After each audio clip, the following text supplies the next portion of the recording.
Okay, thanks for joining us on the bright side once again. We're talking hormone health. The body, as we've said so many times in this program, the body's made up of cells and stuff, just like raisin bread. Cells are the raisins, stuff is the bread. Cells and stuff. The stuff comes from the cells. That's pretty much it. That's how your body's made. Stuff comes from cells, and all you are is cells and stuff. Now, the stuff is obviously divided into various components, muscles and blood and nerves, etc. And there's 200 plus different types of cells, but generally speaking, it's cells and stuff. Stuff comes from the cells, and the cells need raw material to do their work. The raw material is the mighty 90 essential nutrients, energy, which comes from oxygen, and a clean place for the cells to do their stuff-making work. So you got the mighty 90 essential nutrients, oxygen, and a clean place to do their work. Cells also need an activating signal, something to switch them on, and that's what hormones are. Hormones communicate to the cell what's happening in the environment, whether it's the local environment that the cell is sitting in or the global environment that the body is in. And the hormones tell the cell how the cell needs to respond to the environment, what the cell needs to do. We've always said on this program, we say so many times, we say it almost every day, all disease is cell disease. It's not stuff disease, it's cell disease. Doctors work on the stuff. Doctors look at the stuff. Medicine and surgery works on the stuff, not the cells, because the cells will not accept doctoring.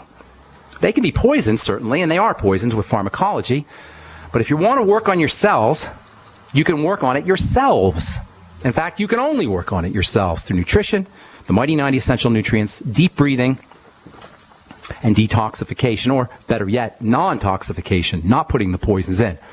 If you're not feeling as well as you want to, if you're dealing with a degenerative disease, if you're degenerating, getting worse, getting sicker, instead of regenerating, getting better and healing, you got a cell problem. Now, hormones aren't as important when it comes to a control point as the big three, starvation, suffocation, and toxification, but they are activators. They turn on the switches that allow a cells or that activate or initiate cell behavior. They're involved in all aspects of health and lack thereof. So understanding what these little molecules are that we so glibly bandy about in conversation is very, very important. One of the most fascinating aspects of hormones is the fact that all animals, from snakes to lizards to frogs to birds to cats to dogs to monkeys to humans, utilize the same hormone molecules. In other words, monkey thyroid hormone or monkey insulin or pig cortisol or lizard pancreatin is the lizard insulin is the same molecule. This basically means that while animals evolved over the course of many millions of years, the hormones that make those animals via cell production of stuff have not changed. And this is why you can use pig hormone or bovine hormone to enhance the activities of our own hormones. This is what glandular medicine is. By the way, if anybody could tell me the oldest of all the hormones, I'll send you out a free Beyond Tangy Tangerine. Give us a call at 855-660-4261. If you can tell me the oldest of all the hormones, I'll send you out a BTT on me. Give us a call at 855-660-4261. All right, so we said yesterday, or the day before yesterday, there's 4 different types of hormones, 4 different types of these hormone command molecules. The most famous ones are called endocrine hormones. Endo means inside, as in inside the blood. You got 2 kinds of endocrine hormones. One is watery, water-soluble, and another is fat-soluble, or fatty. They all travel through the blood. The water-soluble ones travel through the blood, thyroid hormone and insulin. Those are the 2 most significant water-soluble endocrine hormones. You can call them peptide hormones. And the others, and by the way, there's lots of these peptide hormones, growth hormone, melatonin, parathyroid hormone. Parathyroid hormone is important for calcium and vitamin D. These are all examples of peptide, water-soluble endocrine hormones. But the most well-known of the endocrine hormones are the steroid hormones. The steroids, as they're colloquially known as, the steroids or the steroid hormones. These are fatty, and they're all derived from cholesterol. Said yesterday, they're types of cholesterol, they're versions of cholesterol, and I like referring to them as versions of cholesterol because that really hits home the point of how crazy it is to demonize cholesterol or to take a drug that suppresses cholesterol metabolism or cholesterol manufacturing. Estrogen, testosterone, progesterone, these are all types of cholesterol, and they're all involved with long-term health issues, growth, repair, immunity, building, anti-aging. Most people talk about their hormones, quote, their hormones, unquote. These are the hormones that they're referring to, the steroid hormones most of the time, sex hormones. They call them sex hormones. That's a misnomer in the sense that these hormones are more like growth and repair hormones. They're more like growth and repair and anti-aging and healing hormones than they are sex hormones, but we refer to them typically as sex hormones. If you're over the age of 50 or so, there's a good chance that you're at least thinking about getting a prescription to medically increase the amount of these steroid hormones that are floating around in your blood. Keeping in mind that these hormones are types of cholesterol, that's underscores the silliness of suppressing cholesterol manufacturing. You're suppressing estrogen, testosterone, cortisol, vitamin D, all these other forms of cholesterol. How ironic is it that on the one hand, we believe we need to suppress cholesterol with drugs? This is a standard medical procedure, so standard that doctors want to put these cholesterol suppressing drugs in the water supply. They want them over the counter. They want to give them to children. How ironic is it that on the one hand, we believe that we need to suppress cholesterol with drugs, but on the other hand, we believe we need to pharmaceutically dose ourselves with cholesterol in the form of hormone replacement therapy. Just highlights and underscores the craziness of this thing we call the modern medical model. In any case, steroid hormones, progesterone, estrogen, testosterone, and cortisol, they're made everywhere. All cells are making them, including skin cells, by the way, but primarily they're made in the adrenal glands, stress glands, and the sex glands, the gonads and the ovaries. And there's a very important point when it comes to the idea that these reproductive and growth and repair hormones are made in these two places, the adrenal glands and the sex glands. I'll tell you what I mean when we come back from our break. I'm Pharmacist Ben. 855-660-4261 is our number. You're listening to The Bright Side. We'll be back right after this.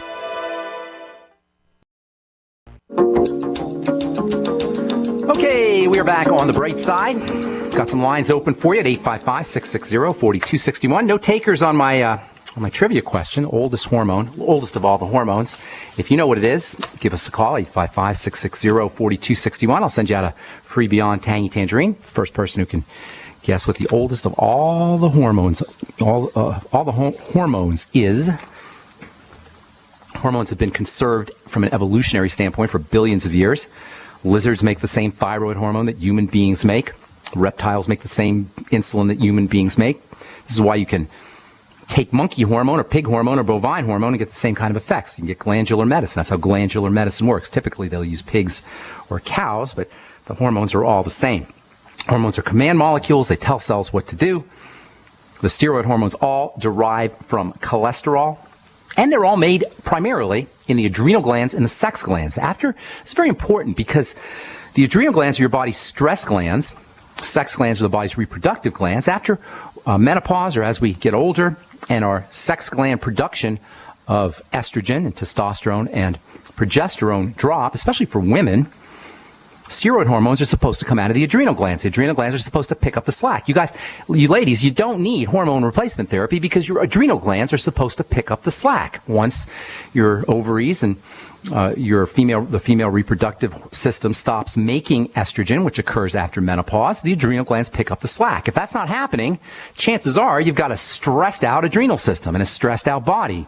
Sugar is the primary culprit, but of course there's also emotional stressors and mental stressors as well. If you're dealing with hot flashes, or you think that you have a problem with hormones or estrogen, or your doctor's trying to convince you, or you're thinking about hormone replacement therapy, in my opinion, you'd be way better off working on your adrenal glands, working on adrenal health, using nutrients for the adrenal glands. Zinc and vitamin C are especially important. The B complex, vitamin B12, these are all give you adrenal support. You can use adrenal gland extract. As I was saying, adrenal gland extract from animals will get you the same kind of hormone replacement, because bovine and porcine, pig adrenal glands and cow adrenal glands make the same hormones that we do. Keeping your sugar down is another great strategy for helping the adrenal glands make estrogen, so you don't have to deal with toxic estrogen replacement therapy. And to make no mistake about it, and I know there's some good alternative practitioners who naturopaths and folks who eschew or avoid drugs, and they're all about hormone replacement therapy. Well, I'll tell you what, if I was a woman, I wouldn't go near hormone replacement therapy. Estrogen is a major toxic hormone if it's not if it's taken into the body incorrectly, and that's pretty much what's going to happen if you're dosing yourself pharmacologically. The amount of estrogen that's floating around in your blood is infinitesimal. It's in the billionths of a gram. Even if you're taking a microgram dose, that's 1,000 times greater than the amount that's floating in the blood.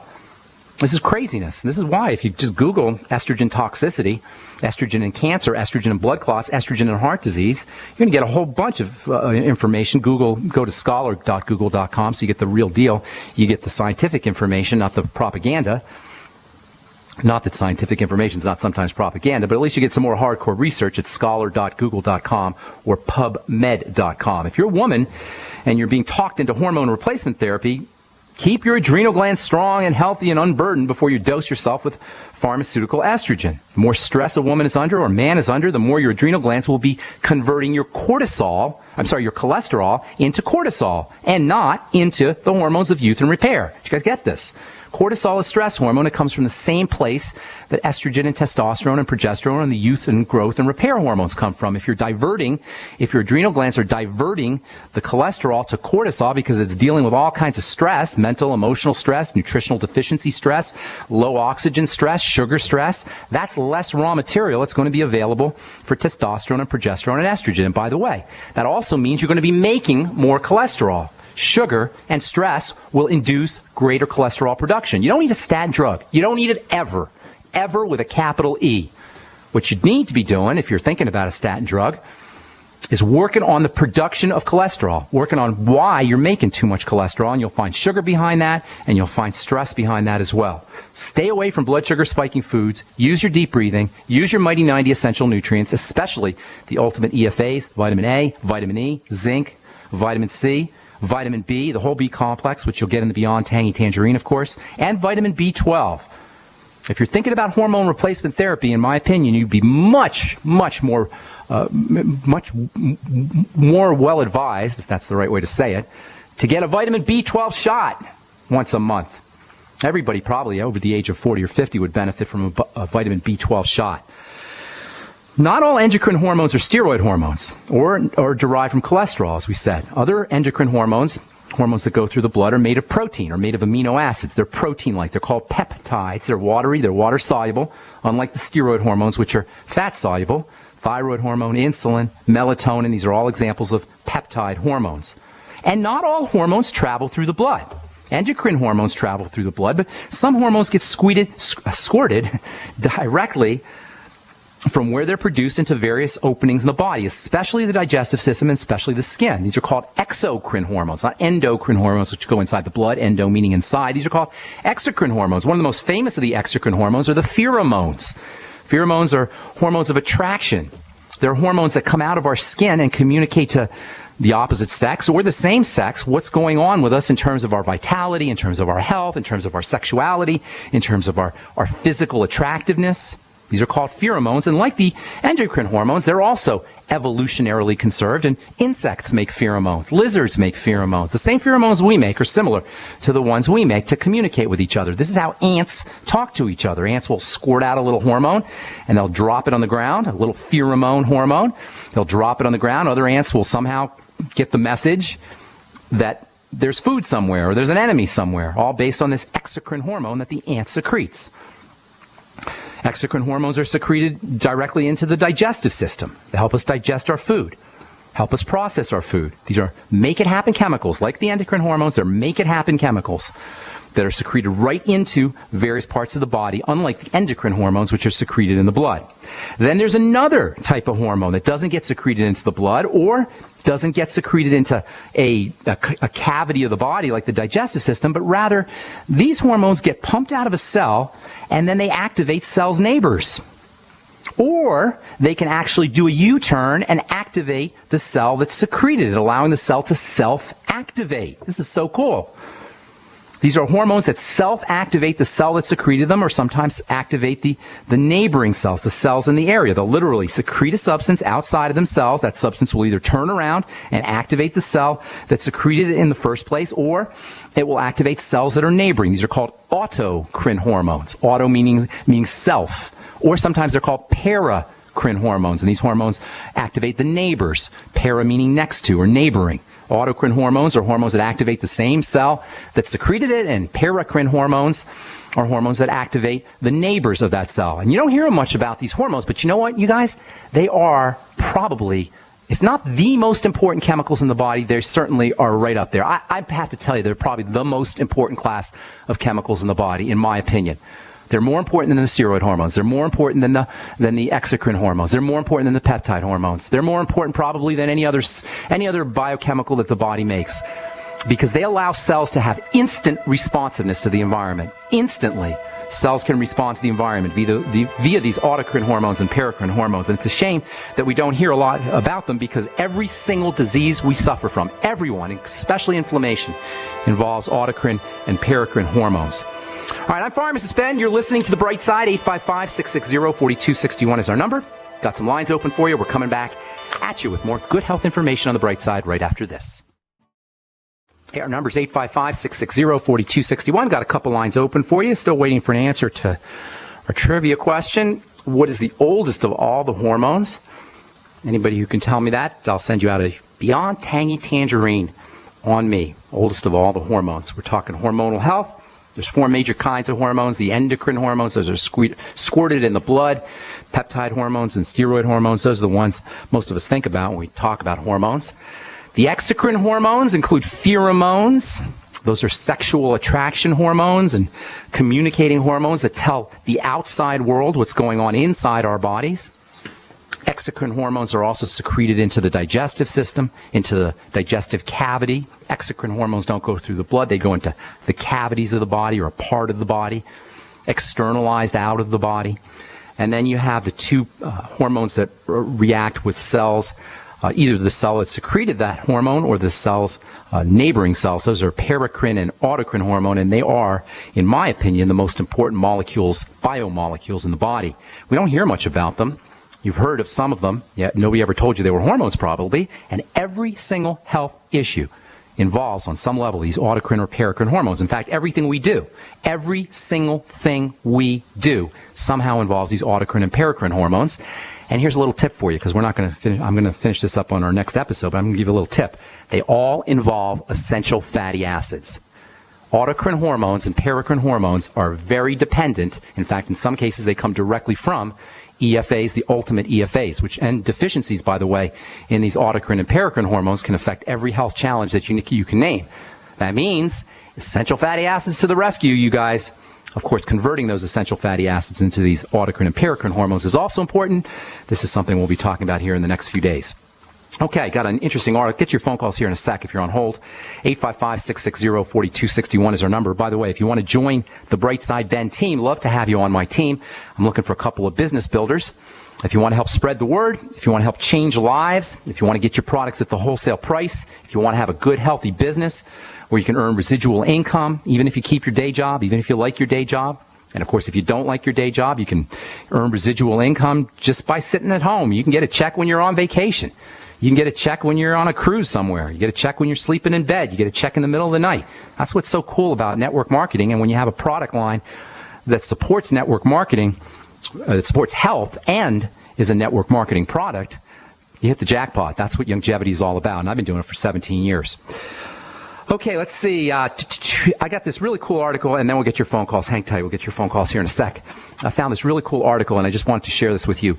This is from medicalexpress.com. Intestinal barrier damage in multiple sclerosis. How do you like that? Results from a disease model of multiple sclerosis shows inflammation and changes in barrier function of the intestines early in the course of the disease.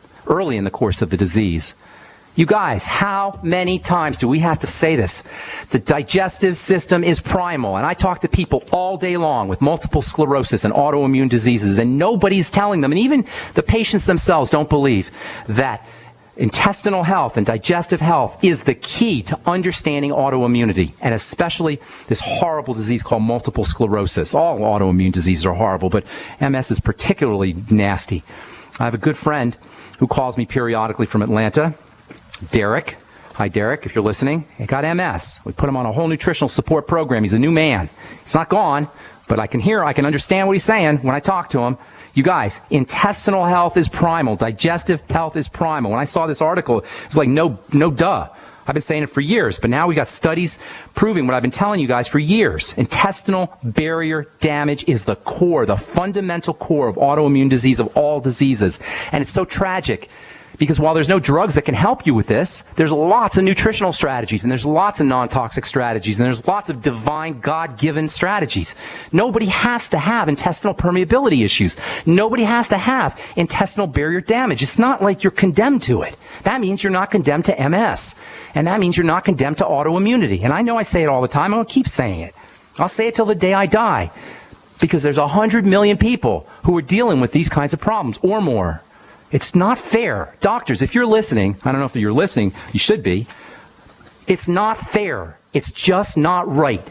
Just from a human-to-human perspective, doctors, it's not right to drug somebody with prednisone and steroids and immune suppressants when all they need is some kind of intestinal barrier support, which is obviously is not a medical issue.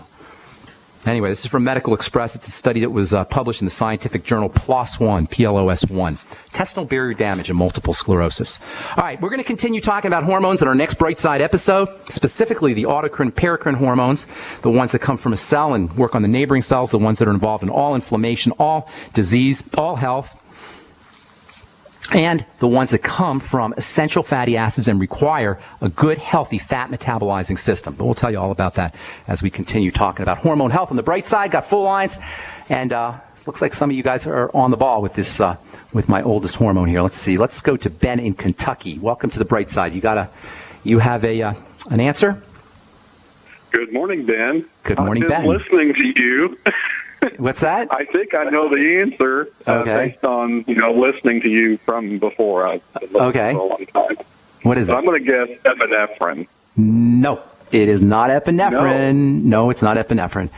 That's an old one. Okay. All hormones are old, but that's not the oldest. Thanks for trying. Okay. Anything?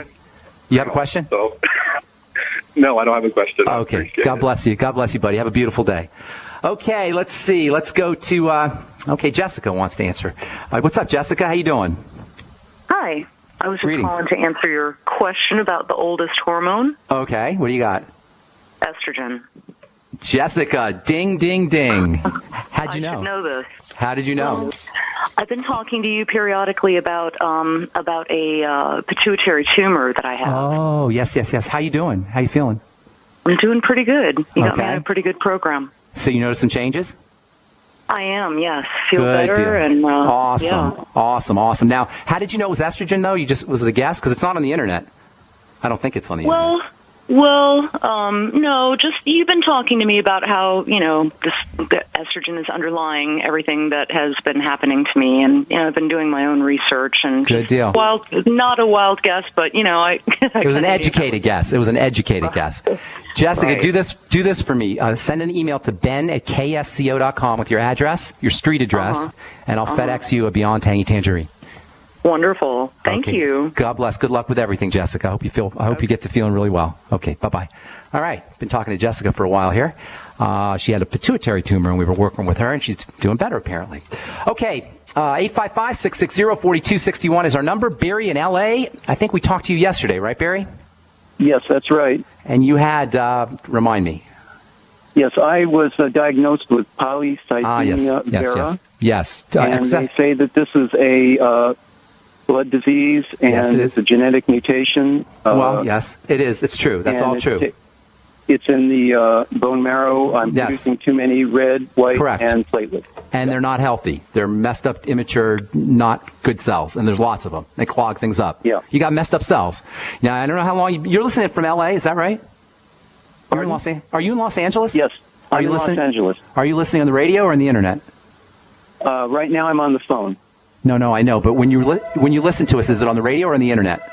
It's on the internet. Okay. All right. Polycythemia vera is just a cell disease. And if you've been listening to the program, all disease is cell disease. In your case, it's the stem cells that are making all of these blood cells, and it's the blood cells themselves. And I'm going to tell you how you handle this very easily with no drugs, no medicine, no doctors. Hang tight, Barry. We've got to take a break. We'll come back after our break, so don't go away. 855-660-4261 is our number. I'm Pharmacist Ben. You're listening to The Bright Side.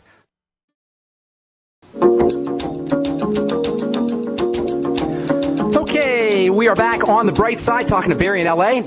Barry, polycythemia vera, clogged up excessive production of blood cells, is an inflammatory issue like all diseases are. You've got inflammation at the cell level, the stem cell level, where the cells are coming from. This is very, very important because we don't want to be diverted from the cause of our issues, cause of our health problems, by the symptoms of our health problems. Does that make sense, Barry? It's the symptoms need to be distinguished from the causes. We're obsessed with symptoms, and understandably so, because this is what we notice and this is what we see. But from a curative standpoint or a reversal standpoint, point, the symptoms are almost irrelevant. Not totally irrelevant. They're helpful to understand, but it's the cause that we want to address.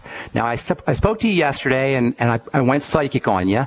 I asked you if you had any digestive health issues. I do this all the time. I'm not a psychic, but I'm just telling you, this is how it happens. You have to have long... Excuse me, I was just diagnosed with a hiatal hernia and prescribed omeprazole. Yes, because your doctor's a bonehead. Excuse me, I'm sorry, I didn't mean to say that. I get upset sometimes. You don't have... Omeprazole is going to shut the acid production down. That's stupidity. Okay? You need stomach acid. A hiatal hernia is associated with long-term constipation. Does that sound familiar at all, Barry? Well, I used to have it. Okay, well, that's what it is. Hiatal hernia is related to the pushing that takes place when we're constipated. By the way, for you guys who are constipated, I know a lot of folks are, what you want to do when you're evacuating, when you're having a bowel movement, is relax everything, not push. You don't want to strain. You want to relax the bottom of your body. Now, if you're dealing with some digestive problems, food intolerances, dairy is a big culprit. Cheese can be a problem. Bread can be a problem. Gluten, crackers, rice, these can all be sticky, problematic foods that can induce constipation. You got to work there too. Now, Barry, nobody wakes up in the morning with polycythemia vera. This is a degenerative, progressive issue, and it's a sign that the body is breaking down in a major, major way. So what you got to do is we got to get back to the roots. Go back to our roots. That means the digestive system. If I were you, okay, this is what I would be doing. Yeah. This is what I would be doing. I would be immediately assessing digestive stressors immediately, even if it means fasting and then starting again, hitting the reset button, I call it. If you don't want to go with all-out fast, at least do a food diary and keep track of all your digestive stresses. If you have long-term digestive stresses, you will have long-term malnutrition. Okay, that means you're not getting your nutrients. You may get plenty of calories, but you're not going to get your nutrients. If you've had long-term digestive issues, this is a sure bet, especially if you have symptoms like polycythemia vera. So step number 1, do a food diary or fast and start to reintroduce foods until you come up with the culprits. Secondly, start to patch up the digestive system using the Z-radical or the Fuchs Z is actually better for longevity. Making sure you're on the ultimate enzymes after all your meals, doing a swig of apple cider vinegar as well with your ultimate enzymes. It wouldn't hurt you to go get some bile salts and a little extra BILE, that's spelled bile salts, and perhaps some lecithin as well. Biolumin Nightly Essence, that's a probiotic product. I'd be taking 3 in the morning and 3 at night. Make absolutely sure you're on the Mighty 90 essential nutrients, and you want to double up on the essential fatty acids, the ultimate EFAs, and take those with food. If you have any blood sugar issues, diabetes or pre-diabetes, if you've noticed that you've gained weight as you've gotten older, or you have blood pressure issues. I've lost weight. Actually, You've lost weight. Okay, so you may or may not be good on the blood sugar, but we're not going to worry about that for now. Number 1, focus on your digestive health. Number 2, make sure you're on the Mighty 90. And number 3, sip on the Beyond Tangy Tangerine, which is part of the Healthy Start Pack all day long. The B vitamins are unbelievably important, as is vitamin C, for keeping blood cells healthy. But you got to get to the root of the problem, which you're going to find is in the digestive system. And by the way, if you have the hiatal hernia and you've got heartburn or you've got a GERD, notice that try to link the symptoms, the GERD symptoms or the heartburn symptoms, to specific kinds of foods. Dried fruits can be a culprit here, as all sugary foods can be a culprit. If you're a smoker, it doesn't sound like you're a smoker, but if you are a smoker, that you're going to want to lay off of that. And caffeine can also be a problem for GERD and for heartburn, and that can exacerbate a hiatal hernia. Make sure that you got enough fiber also. You may want to grind up some flax seeds every morning in a fresh, don't use in a coffee grinder, but don't use a coffee grinder that's got coffee in it or that you're using for coffee. Buy a brand new one and just use it for your flax seeds. Make sure that you're using magnesium and a little extra vitamin C also, and that will help give you a nice bowel movement. And the probiotics, the Biolumin Nightly Essence, will help there also. Last but not least, fermented foods is always a good strategy. Sauerkraut, miso, tempeh, and such, pickled beets, etc. Focus on digestive health. Use your Mighty 90 essential nutrients, and make sure that you're isolating, if there's any specific foods, make sure you're isolating foods that are causing constipation. That would be my recommendation to you, Barry.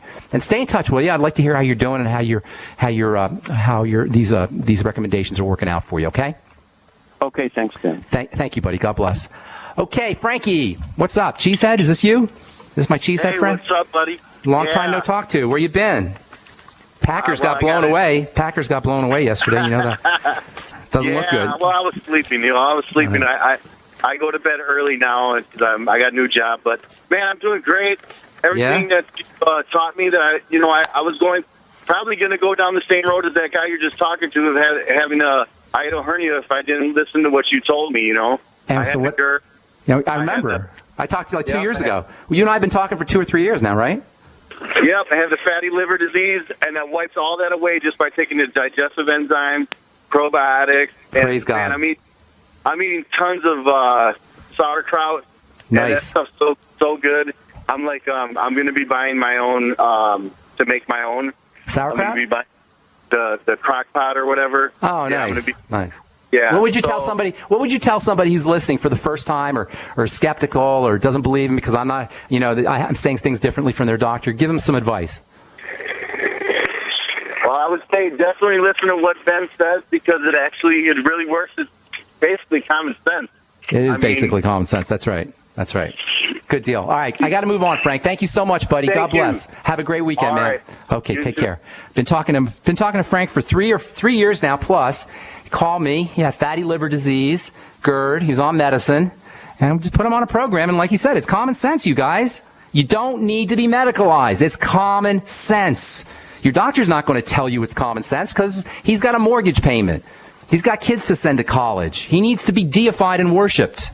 And I'm sorry about going off on doctors here. It's not doctors. It's the model. It's the medical model. I got friends who are doctors who are good people, a lot of them.